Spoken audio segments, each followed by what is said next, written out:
Comedy చాలా కామెడీగా ఉంది. అదేంటి అందుకే బాధపడకుండా ఎంత విషాదంగా ఉన్నవాడు కూడా ఇక్కడికి వచ్చి చాలా హ్యాపీ ఫీల్ అవుతారు. చాలా బాగుంది. అన్ని పాత్రలు కూడా చాలా చక్కగా నవ్వించే విధంగా ఉంది. ఫ్యామిలీ మొత్తం అందరూ చూడవలసిన సినిమా పారిజాత పర్వం. హైలైట్ కామెడీ బాగుంది చాలా. మళ్ళీ కిడ్నాప్ అనేది తెలియకుండా జరిగింది.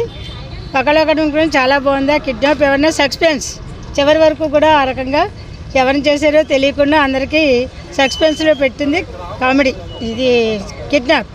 కాబట్టి ఆ కామెడీ చాలా వర్కౌట్ ఉంది. కిడ్నాప్ కూడా చాలా ఇంట్రెస్టింగ్గా ఉంది. ఎవరా అని లాస్ట్ వరకు తెలియకుండా జరిగింది. చాలా బాగుంది. యాక్టింగ్ చాలా బాగుంది. సునీల్ కూడా చాలా బాగా చేశాడు. అందరూ బ్రో మూవీ ఇప్పుడే చూస్తున్నాను. నాకు మూవీ అయితే అంతగా అనిపించలేదు బ్రో. ఫస్ట్ హాఫ్ అయితే రాడ్ అనే చెప్పాలి. బేసిక్గా సెకండ్ హాఫ్ అయితే ఏదో కొంచెం అక్కడక్కడ నవ్వు వచ్చిన సీన్లే తప్ప చిన్న సినిమాలకు రావాలంటే కొంచెం భయం వేస్తుంది బ్రో. అంటే స్టోరీ హైలైట్స్ అంటే ఏం చెప్తాను? స్టోరీ బేసిక్గా ఏం లేదు బ్రో. ఫ్లాట్ అంతా ఏంటంటే ఒక సినిమా తీయాలనుకుంటారు. ఆ సినిమా కోసం సునీల్ స్టోరీనే ఒక స్టోరీగా సినిమా తీయాలనేసి వాళ్ళ గోల్ అనమాట. దానికోసం ఆ సినిమా తీయడం కోసం కిడ్నాప్ చేస్తారనమాట మన శ్రద్ధాదాస్ని. బేసిక్గా ఒక చెత్త స్టోరీయే బ్రో ఇది. అంత పెద్ద సినిమా ఏం కాదు. పని కట్టుకొని పోయి చూసే అంత సినిమా అయితే ఏం కాదు.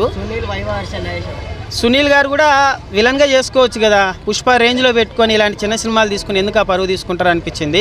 ఓవరాల్గా నాకు సినిమా అయితే అంత సోసోనే అనిపించింది బ్రో. పెద్ద సినిమా అయితే ఏం కాదు. పని కట్టుకొని లేదు బ్రో అది ట్రెండింగ్ ఉంటుంది. జాతిరత్నాలు మ్యాడ్ అనేది ఒక ట్రెండింగ్ కామెడీలా ఉంటుంది. కానీ ఇలాంటి కామెడీ అయితే ఎంజాయ్ చేయలేకపోయినాను బ్రో. సినిమాలు అయితే యావరేజ్ అనే చెప్పాలి. నాకైతే యావరేజ్ కన్నా బిలో యావరేజ్.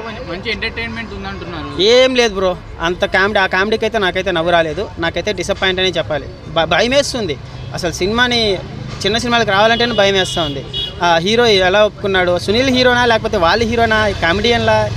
ఇలాంటి సినిమాలు తీస్తే కెరీర్ లేకుండా పోతుంది. సునీల్ గారు కూడా మీ రేంజ్ తగ్గ సినిమాలు చేయండి.